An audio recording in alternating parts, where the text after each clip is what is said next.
അസ്സലാമു അലൈക്കും വറഹ്മത്തുള്ളാഹി. സ്നേഹനിധികളായ മുക്കം മുനിസിപ്പാലിറ്റിയിലെ MSFന്റെ നേതാക്കന്മാരെ, സഹപ്രവർത്തകരെ, സഹോദരങ്ങളെ, മുനിസിപ്പൽ MSFന്റെ ഏറ്റവും അഭിമാനകരമായ, ശ്രദ്ധേയമായ പദ്ധതി ആരംഭിക്കുന്നതിൽ അതിയായ സന്തോഷമുണ്ട്. ഞാൻ അതിന് നിങ്ങളെ അഭിനന്ദിക്കുകയാണ്. പുതിയ തലമുറയിലെ കുട്ടികൾക്ക് പാർട്ടിയുടെ ആദർശവും ആശയവും പറയാനും പഠിപ്പിക്കാനും അതവരുടെ ചിന്താ പ്രവർത്തന മണ്ഡലങ്ങളിലേക്ക് കൊണ്ടുവരുന്നതിനും നിങ്ങൾ നടത്തുന്ന ഈ ഉദ്യമം ഒരു വലിയ മുന്നേറ്റമാകും. ഉമർ പറഞ്ഞതനുസരിച്ച് എല്ലാ മാസവും വ്യത്യസ്തമായ വിഷയങ്ങൾ സംബന്ധിച്ച് വളരെ കൃത്യമായി ക്ലാസുകളും അവതരണങ്ങളും ഉണ്ടാകുന്നു എന്നുള്ളത് വലിയ സന്തോഷകരമാണ്. പുതിയ കാലത്ത് പലപ്പോഴും മുസ്ലിം ലീഗ് നേരിടുന്ന വലിയൊരു പ്രയാസം എന്ന് പറയുന്നത് ആദർശാധിഷ്ഠിതമായ രാഷ്ട്രീയത്തിൻ്റെ അപര്യാപ്തതയാണ്. അത് പരിഹരിക്കുന്നതിന് നിങ്ങൾ നടത്തുന്ന ഈ ശ്രമം അള്ളാഹു സ്വീകരിക്കട്ടെ എന്ന് പ്രാർത്ഥിക്കുന്നതോടൊപ്പം ഇത് ലക്ഷ്യം കാണട്ടെ എന്ന് പ്രാർത്ഥിക്കുന്നു. ഒപ്പം ഇതിനു വേണ്ടി രംഗത്ത് വന്ന എൻ്റെ പ്രിയപ്പെട്ട പുതിയ മുനിസിപ്പാലിറ്റിയിലെ പുതിയ MSFന്റെ കമ്മിറ്റിയെ ഒരിക്കൽ കൂടെ അഭിനന്ദിക്കുന്നു. MSF കാലഘട്ടത്തിൻ്റെ അനിവാര്യതയോ എന്നുള്ളതാണ് നമ്മുടെ ടോപ്പിക്. നമുക്ക് കേരളത്തിലെ സമീപകാല ദിവസങ്ങളിൽ ഏറ്റവും കൂടുതൽ വാർത്താമാധ്യമങ്ങളും സോഷ്യൽ മീഡിയയും ചാനലുകളുമൊക്കെ ചർച്ചയ്ക്ക് വിധേയമാക്കപ്പെട്ട ഒരു വിദ്യാർത്ഥി സംഘടന ഏതെന്ന് ചോദിച്ചാൽ നിസ്സംശയം നമുക്ക് പറയാൻ കഴിയും MSF എന്ന്. MSF എന്ന പേര് പത്രങ്ങളിൽ പോലും അടിച്ചിറക്കാതിരിക്കാൻ ശ്രദ്ധിക്കുന്ന ഒരു കാലത്ത് നിന്ന് മാറി MSFനെ കുറിച്ചുള്ള ചർച്ചകൾക്ക്, MSFന്റെ നേതാക്കന്മാർക്ക് ഒക്കെ വലിയ ശ്രദ്ധയും പരിഗണനയും കൊടുക്കുന്നിടത്തേക്ക് ഈ സംഘടന വളർന്നു എന്നുള്ളതാണ് വലിയ സന്തോഷകരം. അതിന് നിങ്ങളെപ്പോലെയുള്ള പുതിയ ചെറുപ്പക്കാരുടെ, പ്രവർത്തകരുടെ, നേതാക്കളുടെ സജീവമായ പങ്കാളിത്തവും പ്രവർത്തനവും ഗുണപരമാണ് എന്നുകൂടെ ഞാൻ ഓർമ്മപ്പെടുത്തുന്നു. MSFന്റെ രൂപീകരണം നിങ്ങളൊക്കെ മനസ്സിലാക്കിയിരിക്കുന്നത് പോലെ സ്വാതന്ത്ര്യ സമര കാലത്തുണ്ടായതാണ്. ഇന്ത്യയിലെ ആദ്യത്തെ വിദ്യാർത്ഥി സംഘടന എന്ന് പറയുന്നത് AISF ആണ്. ഖായിദുൽ ആസം ജിന്ന സാഹിബിന്റെ അധ്യക്ഷതയിൽ പണ്ഡിറ്റ് ജവഹർലാൽ നെഹ്റുവിൻ്റെ ഒക്കെ സാന്നിധ്യത്തിൽ ദേശീയ പ്രസ്ഥാനത്തിന് വിദ്യാർത്ഥികളുടെ സജീവതയും പങ്കാളിത്തവും ഉറപ്പുവരുത്തുന്നതിന് വേണ്ടിയിട്ടാണ് AISF രൂപീകരിച്ചത്. പക്ഷേ AISF അന്ന് കോൺഗ്രസിനകത്ത് പിന്നീടുണ്ടായ ആശയപരമായ ഭിന്നതയിൽ സോഷ്യലിസ്റ്റ് ചേരിയോടൊപ്പം നിലയുറപ്പിച്ചു എന്നുള്ളതാണ് പുതിയൊരു വിദ്യാർത്ഥി സംഘടന പിന്നീട് ഇന്ത്യൻ നാഷണൽ കോൺഗ്രസ് രൂപീകരിക്കുന്നതിനൊക്കെ കാരണമായിരുന്നു. പക്ഷേ ഈ സംഘടനയുടെ, വിദ്യാർത്ഥി സംഘടനയുടെ പോക്ക് ശരിയല്ല എന്ന ഒരു ധാരണ വന്നതോടുകൂടെ തന്നെ ജിന്ന സാഹിബിന്റെ ഒക്കെ നേതൃത്വത്തിൽ തന്നെ MSF എന്ന് പറയുന്ന പോഷക സംഘടനയ്ക്ക് രൂപം നൽകി. നമുക്കറിയാം, ഇൻകുലാബ് സിന്ദാബാദ് എന്ന മുദ്രാവാക്യം, വിപ്ലവ മുദ്രാവാക്യം നമുക്ക് സമ്മാനിച്ച അത്തരത്തിൽ മഹാനിയെ പോലെയുള്ള നേതാക്കന്മാർ MSFന്റെ നേതാക്കന്മാരായിരുന്നു. അതുപോലെ ദേശീയ സമരത്തിൽ പങ്കെടുത്തുള്ള ഒട്ടനവധി നേതാക്കന്മാർ MSFന്റെ നേതാക്കന്മാരായി വന്നിരുന്നു. പിന്നീട് ഇന്ത്യ വിഭജനം ഉണ്ടായി. ഇന്ത്യ വിഭജനത്തോടുകൂടെ സർവ്വേന്ത്യ മുസ്ലിം ലീഗ് ഇല്ലാതാവുകയും ഇന്ത്യൻ യൂണിയൻ മുസ്ലിം ലീഗ് 1948 മാർച്ച് 10 രൂപീകരിക്കുകയും ചെയ്തു. അതിൻ്റെ ഒരു വിദ്യാർത്ഥി സംഘടനയായിട്ടാണ് പിന്നീട് നിലവിലുള്ള MSF ഇന്ന് പ്രവർത്തിച്ചു വരുന്നത്. സ്വാതന്ത്ര്യം കിട്ടുന്നതിന് മുമ്പ് തന്നെ 1942 മലബാറിൽ വിദ്യാർത്ഥി സംഘടന എന്നുള്ള നിലയ്ക്ക് MSF രൂപീകരിക്കപ്പെട്ടു. ഫാറൂഖ് കോളേജ് സ്ഥാപിക്കുന്നതിന് മുന്നേ, വർഷങ്ങൾക്ക് മുമ്പാണ് മലബാറിൽ MSF ഉണ്ടാക്കിയത് എന്ന തിരിച്ചറിവ് നമ്മെ ബോധ്യപ്പെടുത്തുന്നത് ക്യാമ്പസുകൾക്കകത്ത് ലീഡർഷിപ്പിലേക്ക് വരാനും യൂണിയനകത്ത് വരുന്നതിനൊക്കെ മുമ്പ്, മലബാറിൽ ആദ്യത്തെ മുസ്ലിം വിദ്യാഭ്യാസ കേന്ദ്രം രൂപീകരിക്കുന്നതിന് മുമ്പ് MSF രൂപീകരിച്ചു എന്ന് പറയുമ്പോൾ MSFന് ഒരു ക്യാമ്പസുകളിലെ സംഘടനാ പ്രവർത്തനവും യൂണിയനിലെ ഭരണ പങ്കാളിത്തവും എല്ലാത്തിനും അപ്പുറത്ത് വലിയ ഉത്തരവാദിത്തം അന്നുണ്ടായിരുന്നു എന്നുള്ളതാണ് നമ്മെ ബോധ്യപ്പെടുത്തുന്നത്.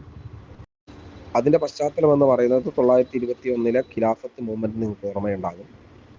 ആ ഖിലാഫത്ത് മൂവ്മെന്റ് ഏറ്റവും അതിരൂക്ഷമായ രക്തരൂക്ഷിതമായ വിപ്ലവമായി നടന്നത് നമ്മുടെ മലബാറിലാണ്. മലബാറിലെ മാപ്പിളമാരുടെ വിദ്യാർത്ഥികൾ സ്കൂളുകളിലേക്ക് പോകാത്ത, കോളേജുകളിലേക്ക് പോകാത്ത കാലം ഉണ്ടായി. എന്ന് മാത്രമല്ല, ഇന്ത്യ രാജ്യത്ത് തന്നെ ആദ്യമായിട്ട് വൈദേശികാധിപത്യത്തിനെതിരെ കലഹങ്ങൾ നടക്കുന്നത് മലബാറിലാണ്. അതിന്റെ ചരിത്രമായ കാരണം നിങ്ങളൊക്കെ പഠിച്ചതുപോലെ തന്നെ 498 വാസ്കോഡഗാമ വന്നിറങ്ങുന്നത് ഇവിടെയാണ്. 500കളുടെ ആരംഭം മുതൽ തന്നെ അവരുമായിട്ടുള്ള പോരാട്ടങ്ങൾ തുടങ്ങി. സുദീർഘമായ കാലം വൈദേശികാധിപത്യത്തിനെതിരെ പൊരുതിയപ്പോൾ പലപ്പോഴും വിദേശികളുടെ, പുതിയ ബ്രിട്ടീഷുകാരൊക്കെ വന്നപ്പോൾ പ്രത്യേകിച്ച് വിദേശികളുടെ സർവസ്വവും ബഹിഷ്കരിക്കുന്നതിലേക്ക് അന്നത്തെ മുസ്ലിം നേതൃത്വം മാറി. ഗാന്ധിജി 1920കളിൽ നികുതി നിഷേധ പ്രസ്ഥാനം തുടങ്ങുന്നതിനും ഒരു നൂറ്റാണ്ട് മുമ്പാണ് വെളിയങ്കോട് ഉമർ ഖാദി നികുതി നിഷേധ പ്രസ്ഥാനവുമായിട്ട് രംഗത്ത് വന്നത്, ഒരു നൂറ്റാണ്ട് മുമ്പ്. അപ്പൊ ആ തരത്തിൽ ചരിത്രപരമായ കാരണങ്ങളാൽ നമ്മുടെ സമുദായത്തിനകത്തെ വിദ്യാർത്ഥികൾ വിദ്യാലയങ്ങളിലേക്ക്, കലാലയങ്ങളിലേക്ക്, പ്രത്യേകിച്ച് മോഡേൺ എഡ്യൂക്കേഷനിലേക്ക് പോകാതിരുന്ന ഒരു ഘട്ടം, അകന്നിന്നൊരു ഘട്ടം, അത് സ്വാതന്ത്ര്യത്തിന് ശേഷവും തുടർന്നു.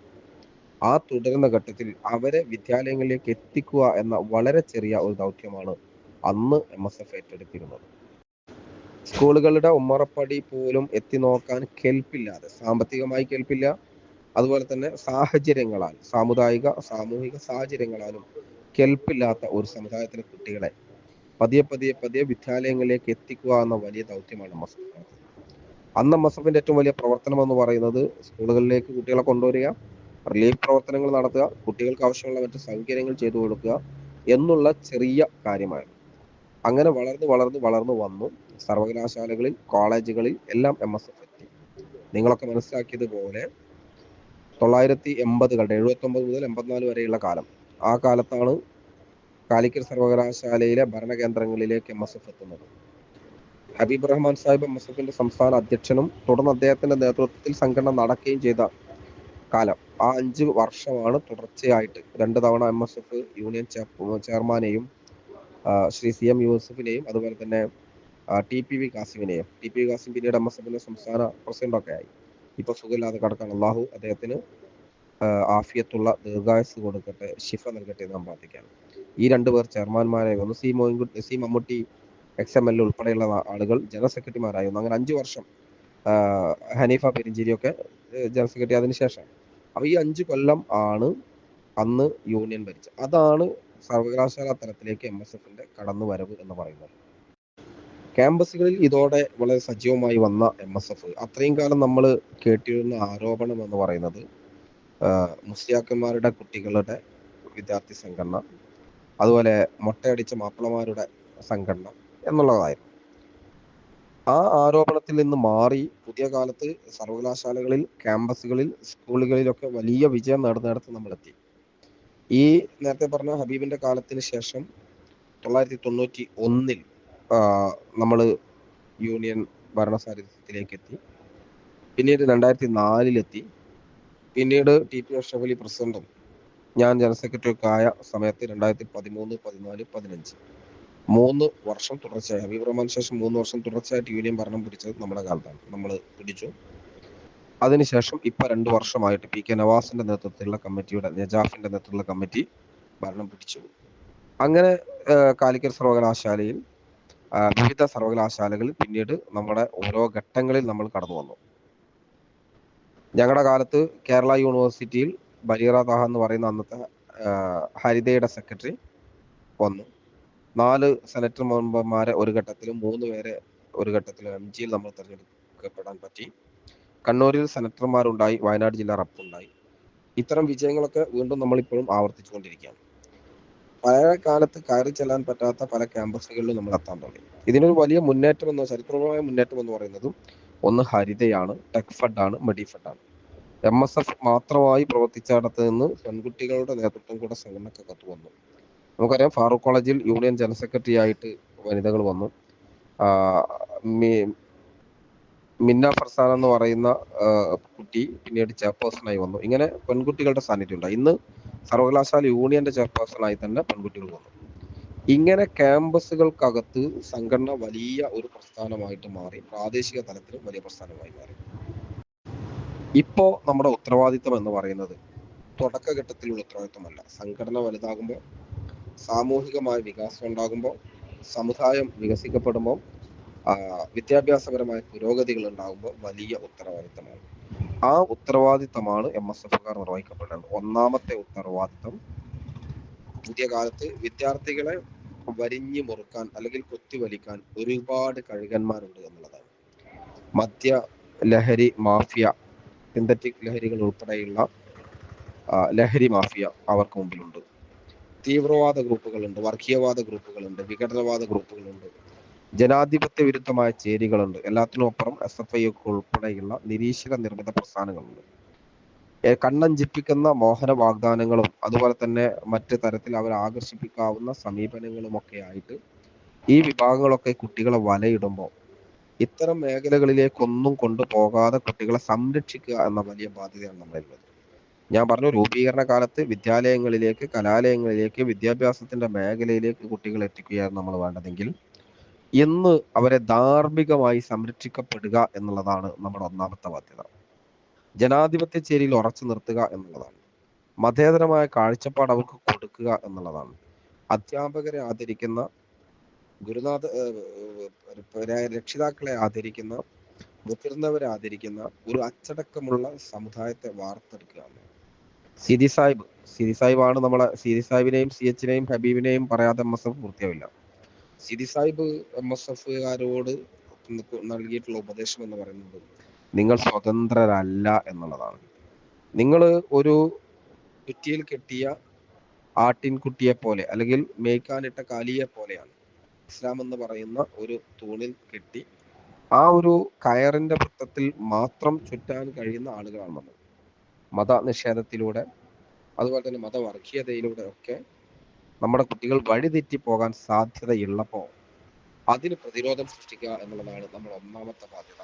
അതോടൊപ്പം ജനാധിപത്യ ചേരിയിൽ, മതേതരത്വ ചേരിയിൽ അവർ നിലനിർത്തുക എന്നുള്ളതാണ്. അത് പറയുമ്പോൾ ഇന്നത്തെ കാലം നമുക്കറിയാം, MSF നേരിടുന്ന ഏറ്റവും വലിയ വെല്ലുവിളി നമ്മുടെ പേരാണ്. അതൊരു വെല്ലുവിളി എന്നുള്ളതിനപ്പുറത്ത് അതൊരു അഭിമാനം എന്നതിലേക്ക് നമ്മൾ തിരുത്തി പറയണം. MSFകാരും ഒരു പരിധിവരെ ആദർശാധിഷ്ഠിതമായി വിദ്യാർത്ഥി കാലത്തിലൂടെ ഒന്നും കടന്നു വരാത്ത ചില ലീഗിന്റെ ആളുകളും പലപ്പോഴും പറയാറുള്ളത് നമ്മുടെ പേര് മാറ്റണം എന്നുള്ളതാണ്.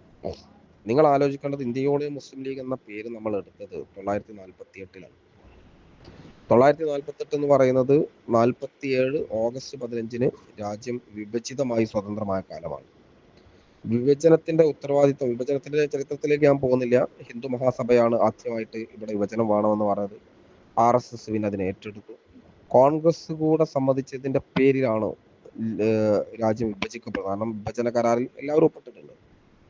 അപ്പോൾ അന്ന് ഈ വിഭജിതമായതിന്റെ മുഴുവൻ പാപഭാരവും ഇന്ത്യയിലെ അവശിഷ്ട മുസ്ലിങ്ങളുടെ, ന്യൂനപക്ഷ മുസ്ലിങ്ങളുടെ തലയിൽ കെട്ടിവെച്ച കാലം. നിങ്ങൾ ആലോചിക്കേണ്ടത്, ആ പാപഭാരം പേറാൻ മടിച്ച് ഈ രാജ്യം വിട്ടുപോയ നേതാക്കന്മാർ, അത് പേടിച്ച് ഈ പാർട്ടി വിട്ടുപോയ ആളുകൾ, മുസ്ലിം ലീഗുമായി യാതൊരു ബന്ധമില്ലെന്ന് പത്രവാർത്ത കൊടുക്കുന്ന കാലത്ത് ഖൈദമില്ലത്ത് മുഹമ്മദ് ഇസ്മായിൽ സാഹിബും സിദി സാഹിബും കുട്ടി സാഹിബും പോക്കർ സാഹിബും ഇതുപോലെയുള്ള നേതാക്കന്മാർ, സയ്യിദ് അബ്ദുൽ ബാഫഗീതങ്ങളെ പോലെയുള്ള നേതാക്കന്മാർ ഇന്ത്യൻ യൂണിയൻ മുസ്ലിം ലീഗ് എന്ന് പറഞ്ഞ പേരിലാണ് പാർട്ടി സംഘടിപ്പിച്ചിട്ടുള്ളത്. പാകിസ്ഥാൻ രൂപീകരിച്ചതിന്റെ ആളുകൾ എന്നുള്ള ആരോപണം മാത്രമല്ല, അന്ന് പാകിസ്ഥാനിന്റെ ഭരണകക്ഷിയായ പാർട്ടിയുടെ പേര് കൂടെയായിരുന്നു മുസ്ലിം ലീഗ്. അവർ പാകിസ്ഥാൻ മുസ്ലിം ലീഗ് ആണെങ്കിൽ നമ്മൾ ഇന്ത്യൻ യൂണിയൻ മുസ്ലിം ലീഗ്. ആ ഘട്ടത്തിൽ ഒരു ഭയവുമില്ലാതെ അവർ പച്ചക്കൊടി, നമ്മൾ പച്ചക്കൊടി, അവരിൽ ചന്ദ്രക്കലയും നക്ഷത്രം, നമ്മൾ ചന്ദ്രക്കല നക്ഷത്രം, അങ്ങനെ പോയിരുന്ന ഒരു കാലം. ആ കാലത്ത് അണുമണി തൂക്കം ഭയമില്ലാതെ സധീരമായിട്ട് കരുത്തോടുകൂടെ നമ്മുടെ നേതാക്കന്മാർ ഈ പാർട്ടിയെ മുമ്പോട്ട് നയിച്ചു. ഇന്ത്യൻ യൂണിയൻ മുസ്ലിം ലീഗ് എന്ന പേരിൽ എൻ്റെ സമുദായം എന്ന് പറഞ്ഞ് CH അഭിമാനം കൊണ്ട് സമുദായത്തിന്റെ കാര്യങ്ങൾ ഉറക്കെ വിളിച്ചു പറയാൻ സിദി സാഹിബ് യാതൊരു മടിയും ഭയവുമില്ലാതെ അങ്ങനെ നേടിയെടുത്തതാണ് നമ്മൾ ഇന്ന് കാണുന്ന പിന്തുണയും അവകാശങ്ങളും ഓരോ മേഖലയിലും നമ്മൾ ആർജിച്ചെടുത്ത മുന്നേറ്റങ്ങളും. മുസ്ലിം എന്ന് ഇസ്സത്തോടു കൂടെ വിളിച്ചു പറയുകയും നല്ലത് പ്രവർത്തിക്കുകയും തിന്മ വിരോധിക്കുകയും ചെയ്തവനാണ് മഹോന്നതൻ എന്ന വിശുദ്ധവാക്യം നമുക്കറിയാം. അത് ഉൾക്കൊണ്ടുകൊണ്ടാണ് നമ്മൾ മുമ്പോട്ട് പോയിട്ടുള്ളത്. അത്രയൊന്നും ഭയപ്പെടത്താത്ത കാലത്ത്, അത്രയൊന്നും ഭീതിതമല്ല മുസ്ലിം ലീഗ് ആയതിന്റെ പേരിൽ മാത്രം നിങ്ങൾ ആലോചിച്ച് നോക്കൂ. പൂക്കോയത്തങ്ങളെ പോലും ജയിലിൽ അടച്ച കാലം, ആ കാലം കഴിഞ്ഞു പോയിട്ടുണ്ട്. പാലക്കാട് തറവാട്ടിൽ നിന്ന് അറസ്റ്റ് ചെയ്യാനോ അല്ലെങ്കിൽ പ്രതിസന്ധികൾ ഉണ്ടാക്കാനോ പോലീസ് കടന്നു വരുന്നത് നമുക്ക് ആലോചിക്കാൻ കഴിയും. അങ്ങനെയുള്ളൊരു കാലം ഉണ്ടായിരുന്നു. പൂക്കോയത്തങ്ങൾ എന്ന് പറഞ്ഞാൽ സർവരാലും അംഗീകരിക്കപ്പെടുന്ന മഹാനായ നേതാവിനെ ഒന്നുകിൽ ലീഗ് അല്ലെങ്കിൽ ജയിൽ എന്ന് പറഞ്ഞ് കോഴിക്കോട് ജയിലിലേക്ക് പാലക്കാട് സെയ്ദ് മുഹമ്മദ് അലി ശിഹാബ് തങ്ങൾ അദ്ദേഹത്തിന്റെ ഒരു അനുസ്മരണ കുറിപ്പിൽ അത് പറയുന്നുണ്ട്. 13 വയസ്സ് മാത്രമുള്ള കാലത്ത് ബാപ്പാനെ കാണാൻ പോയ രംഗം, കരളലിയിപ്പിക്കുന്ന രംഗം നിങ്ങൾ ആലോചിച്ചോളൂ. അങ്ങനെ നേരിട്ട് ഒരുപാട് നേതാക്കന്മാർ ജയിലറക്കകത്ത് ഈ പാർട്ടി ആയതിന്റെ പേരിൽ മാത്രം അടക്കപ്പെട്ട കാലം. അതൊക്കെ മറികടന്ന് ഇന്നൊരു മതേതര ജനാധിപത്യ പാർട്ടിയാണ് ഇന്ത്യൻ യൂണിയൻ മുസ്ലിം ലീഗ്. അതിന്റെ പോഷക ഘടകങ്ങൾ എന്ന സ്വീകാര്യത നേടിയിരിക്കുന്ന കാലത്താണ് നമ്മളുള്ളത്. അതുകൊണ്ട് ഒരിക്കലും മുസ്ലിം സ്റ്റുഡൻസ് ഫെഡറേഷൻ എന്ന പേരിൽ നമ്മൾ ആശങ്കപ്പെടാനോ ഭയപ്പെടാനോ അല്ലെങ്കിൽ അതൊരു അപമാനിതമാകാനോ പാടില്ല. അതേ പേരിൽ തന്നെ മുമ്പോട്ട് പോകുന്ന ഇസ്സത്ത് ഉയർത്തി മുമ്പോട്ട് പോകാനാണ് നമ്മൾ ശ്രമിക്കേണ്ടത്. പിന്നെ വർഗീയം എന്ന് പറയുന്നവരോട് വിദ്യാർത്ഥികൾ എന്നുള്ള നിലക്ക് നിങ്ങൾ ചോദിക്കണം. വർഗീയതയ്ക്ക് ലോകത്ത് തന്നെ ഏറ്റവും നല്ല ഡെഫിനിഷൻ കൊടുത്തിട്ടുള്ളത് പണ്ഡിറ്റ് ജവഹർലാൽ നെഹ്റു ആണ്. അദ്ദേഹം പറഞ്ഞത് സ്വന്തം സംഘടനയ്ക്ക് വേണ്ടി സമുദായത്തിന് വേണ്ടി സംഘടിക്കുന്നത് വർഗീയമെന്നല്ല, അതിനൊരു സാമുദായിക വാദം എന്ന് പറയാം. മതത്തിന് വേണ്ടി സംഘടിക്കുന്നത്, ജാതിക്ക് വേണ്ടി സംഘടിക്കുന്നത് ഒന്നും വർഗീയമല്ല. സ്വാതന്ത്ര്യത്തിന് മുമ്പുള്ള കാലം മുതൽ തന്നെ അങ്ങനെ മതത്തിന് വേണ്ടി, ജാതിക്ക് വേണ്ടി, പ്രദേശത്തിന് വേണ്ടിയൊക്കെ സംഘടനകൾ ഉണ്ടായിട്ടുണ്ട്. അത്തരം പോരാട്ടങ്ങളിലാണ് ഭാഷയ്ക്ക് വേണ്ടി സംഘടിച്ചതിന്റെ പേരിലാണ് ഭാഷാടിസ്ഥാനത്തിൽ ഇന്ത്യയിൽ സംസ്ഥാനങ്ങൾ പോലും രൂപീകൃതമായിട്ടുള്ളത്. അങ്ങനെ മതത്തിന്റെ പേരിൽ പലതിന്റെ പേരിലും അങ്ങനെ സംഘടിക്കപ്പെട്ടിട്ടുണ്ട്. അതൊന്നും രാജ്യവിരുദ്ധമാകാത്ത കാലത്തോളം അല്ലെങ്കിൽ മറ്റു വിഭാഗങ്ങൾക്ക് നാശം സൃഷ്ടിക്കാത്ത കാലത്തോളം അതിനൊന്നും വർഗീയത എന്ന് പറയാൻ പാടില്ല. ഒരു സമുദായത്തിന് അല്ലെങ്കിൽ ജാതിക്ക് മതത്തിന് വേണ്ടി സംഘടിച്ച് അവരുടെ അവകാശങ്ങൾ നേടുക എന്നുള്ളതിനപ്പുറത്ത് മറ്റുള്ളവരെ ആക്രമിക്കാനും മറ്റുള്ളവർക്ക് ദോഷകരമായ പ്രവർത്തനങ്ങൾ നടത്താനും നമ്മൾ ശ്രമിക്കുമ്പോഴാണ് വർഗീയമാകുന്നത്. ഇന്ത്യൻ യൂണിയൻ മുസ്ലിം ലീഗിന്റെ 7.5 പതിറ്റാണ്ട് കാലത്തെ ചരിത്രം നമ്മൾ എടുത്തു നോക്കിയാൽ ഒരു ഘട്ടത്തിൽ പോലും മുസ്ലിം ലീഗ് മറ്റേതെങ്കിലും ഒരു ജാതിയുടെ, മറ്റേതെങ്കിലും ഒരു സമുദായത്തിന്റെ, മറ്റേതെങ്കിലും ഒരു വിഭാഗത്തിന്റെ അവകാശങ്ങൾക്ക് മേൽ കടന്നു കയറാൻ പോയിട്ടില്ല.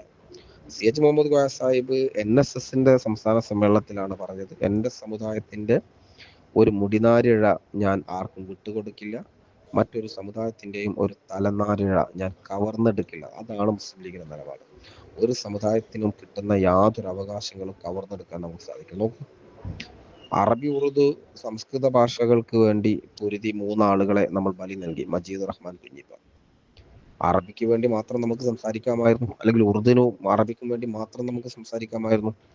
അവിടെ സംസ്കൃത ഭാഷക്ക് കൂടെ, അതിനെ നമ്മൾ സംസ്കൃതത്തെ കണ്ടത് ഭാഷ എന്ന നിലയിലാണ്. നമ്മൾ സംസാരിച്ചു, നമ്മൾ ശബ്ദിച്ചു, നമ്മൾ അതിനു വേണ്ടി പോരാട്ടം നടത്തി, കലാപം നടത്തി.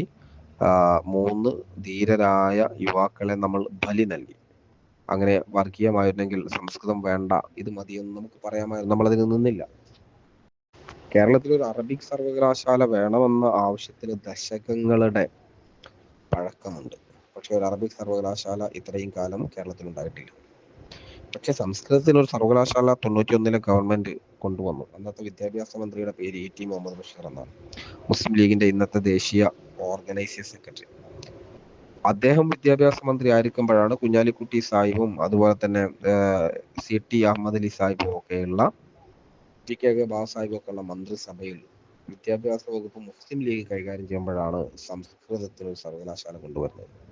സംസ്കൃത ഭാഷ മാതൃഭാഷയാക്കിയ 1% ആളുകൾ പോലും കേരളത്തിൽ ഉണ്ടാവില്ല എന്നാണ് എൻ്റെ ഒരു ബോധ്യം. എന്നിട്ടും അത്തരം ഒരു സർവകലാശാല സ്ഥാപിക്കാൻ ശ്രമിച്ചിട്ടുള്ളത് മുസ്ലിം ലീഗാണ്. അതുപോലെ തന്നെ ശ്രീനാരായണ ഗുരു ജയന്തി ഉൾപ്പെടെയുള്ള വിവിധ സാമൂഹിക പരിഷ്കർത്താക്കളുടെ ജന്മദിനങ്ങളിൽ അവധി കൊടുത്തുള്ളത്. അതുപോലെ ഇപ്പം നമുക്കറിയാം, പിന്നെ ജനുവരി 2 മന്നത്ത് പത്മനാഭന്റെ ജന്മദിനത്തിന് അവധി നൽകിയത് ഒക്കെ മുസ്ലിം ലീഗിന്റെ കാലത്താണ്.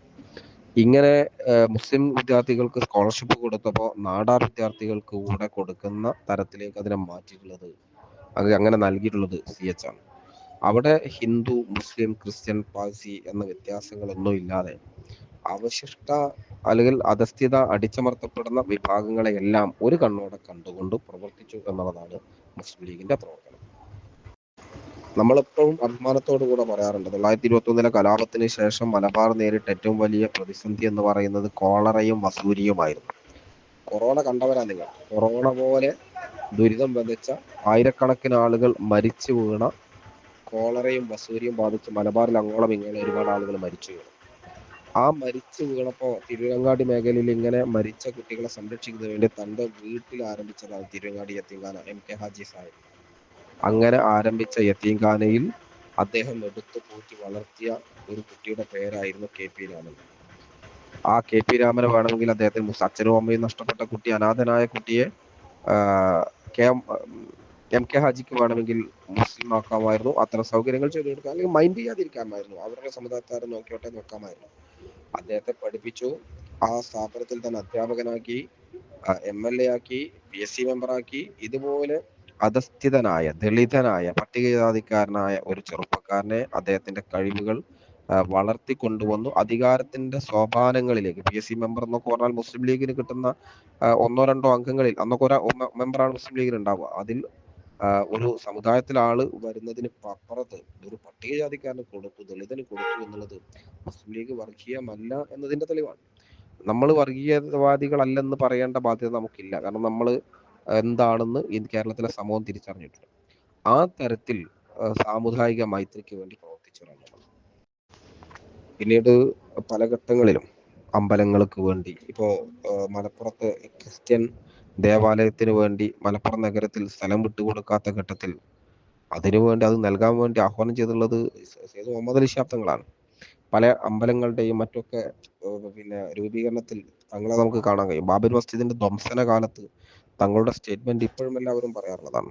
ഒരു ക്ഷേത്രത്തെ, ഒരു അമ്പലം, ബാബരി മസ്ജിദിന്റെ താഴികക്കുടങ്ങൾ തകർന്നു കൂടുന്നതിൽ നമുക്ക് പ്രയാസമുണ്ട്, ദുഃഖമുണ്ട്, വേദനയുണ്ട്. പക്ഷെ ആ വേദന അന്യ സമുദായത്തിന്റെ അല്ലെങ്കിൽ ഹിന്ദു സമുദായത്തിന്റെ ഒന്നും അറിയാത്ത നിഷ്കളങ്കരായ മതേതരരായ ആളുകളുടെ വേദനിപ്പിക്കുന്നതിലേക്ക് പോകാൻ പാടില്ല. അവരുടെ ക്ഷേത്രങ്ങൾ തകർക്കാൻ പാടില്ല.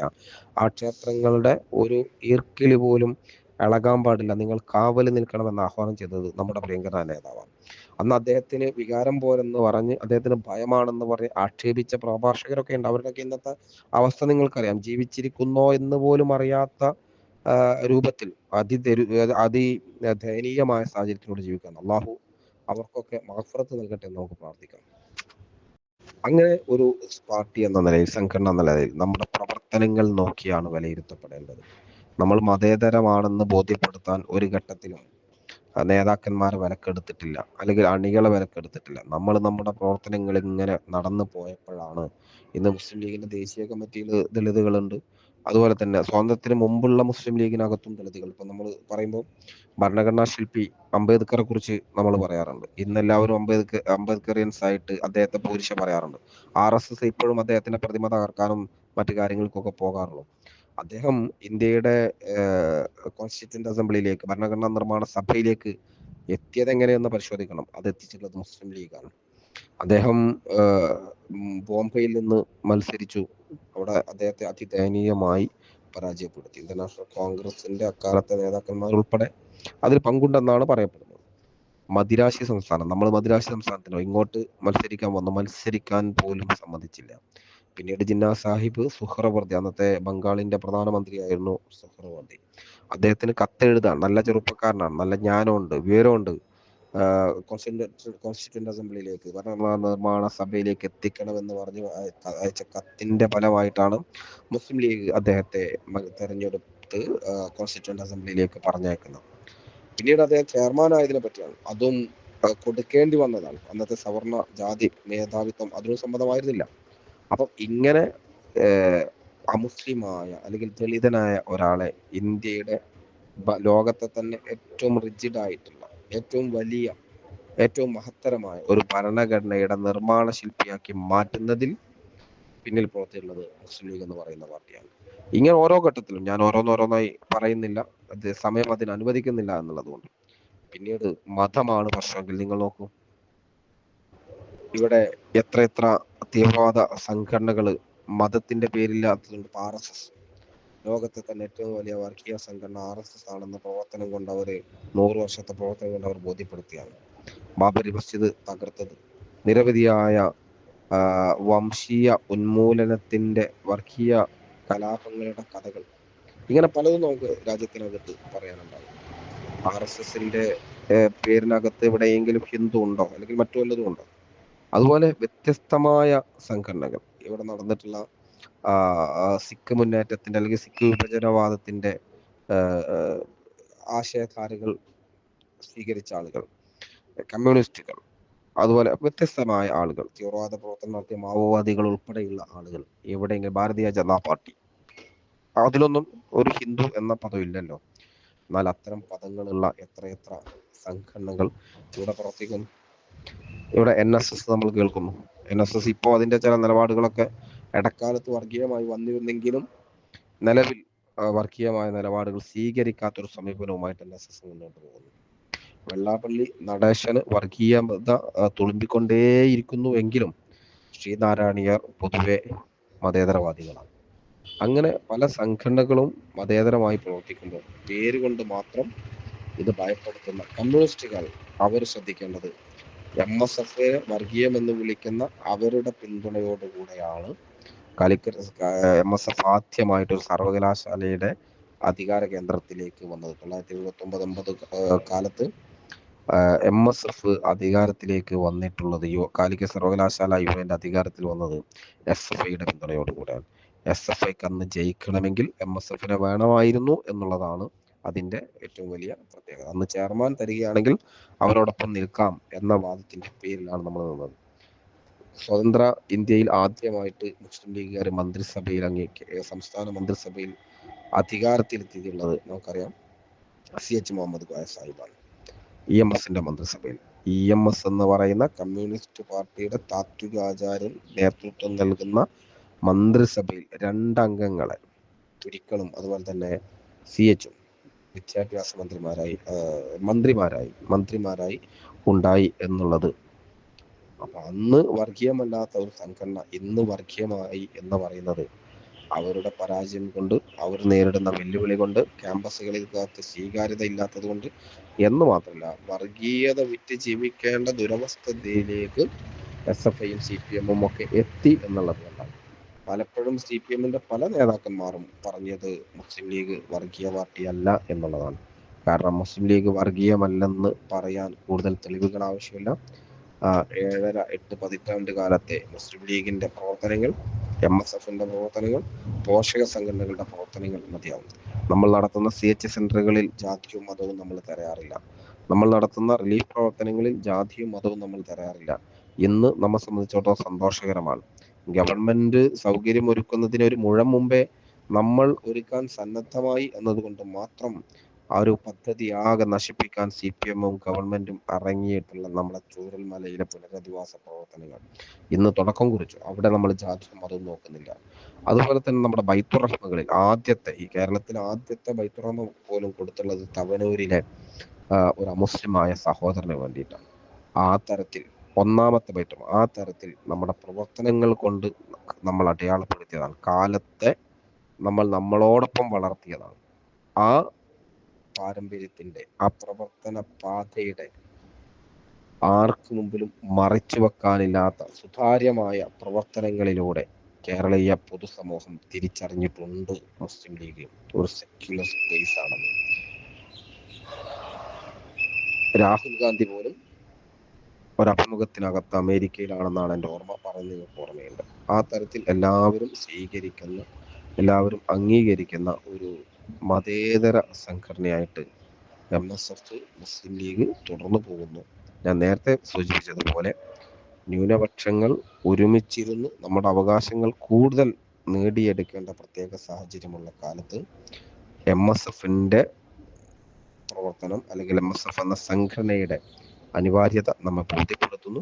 ആ അനിവാര്യത തിരിച്ചറിഞ്ഞ് ന്യൂനപക്ഷ വിഭാഗങ്ങൾ ഒരുമിച്ച് നിന്ന് പല തരത്തിലുള്ള അവകാശങ്ങൾ നേടേണ്ട സാഹചര്യം, നമ്മുടെ കുട്ടികളെ വ്യത്യസ്ത വഴികളിലേക്ക് നടത്താൻ ശ്രമങ്ങൾ നടക്കുന്ന കാലഘട്ടം, സമുദായത്തിനകത്ത് ഭിന്നതകൾ ഉണ്ടാക്കി വിദ്യാർത്ഥികളുടെ മനസ്സിൽ ഭിന്നത സൃഷ്ടിക്കാൻ ശ്രമിക്കുന്ന കാലഘട്ടം, തീവ്രവാദവും വർഗീയതയും വിഘടനവാദവും കുത്തിനിറക്കാൻ ശ്രമിക്കുന്ന കാലഘട്ടം, നിരീശ്വര നിർമ്മിത പ്രവർത്തനങ്ങളിലേക്ക് കുട്ടികളെ ആകർഷിക്കുന്ന കാലഘട്ടം, ലഹരിയുടെ ചളിക്കുണ്ടിലേക്ക് കുട്ടികളെ വലിച്ചഴക്കുന്ന കാലഘട്ടം, ഇങ്ങനെ പലതുകൊണ്ടും പുതിയ തലമുറയെ റാഞ്ചിയടിക്കാൻ, കുത്തിവലിക്കാൻ, നശിപ്പിക്കാൻ പലരാലും ശ്രമിക്കുന്ന കാലത്തും അവർക്കൊരു സംരക്ഷണ കവചമൊരുക്കാൻ MSF അനിവാര്യമാണെന്ന ബോധ്യം നിങ്ങളുടെ മനസ്സുകളിൽ ഉണ്ടാകട്ടെ എന്ന് ആശംസിച്ചുകൊണ്ട് പ്രാർത്ഥിച്ചുകൊണ്ട് ഒരിക്കൽ കൂടെ ഇത്തരമൊരു മഹത്തായ ഉദ്യമത്തിന് നേതൃത്വം നൽകിയിട്ടുള്ള എൻ്റെ പ്രിയപ്പെട്ട സഹപ്രവർത്തകരെ അഭിനന്ദിച്ചുകൊണ്ട് നന്ദി രേഖപ്പെടുത്തിക്കൊണ്ട് നിർത്തുന്നു. അസ്സലാമു അലൈക്കും.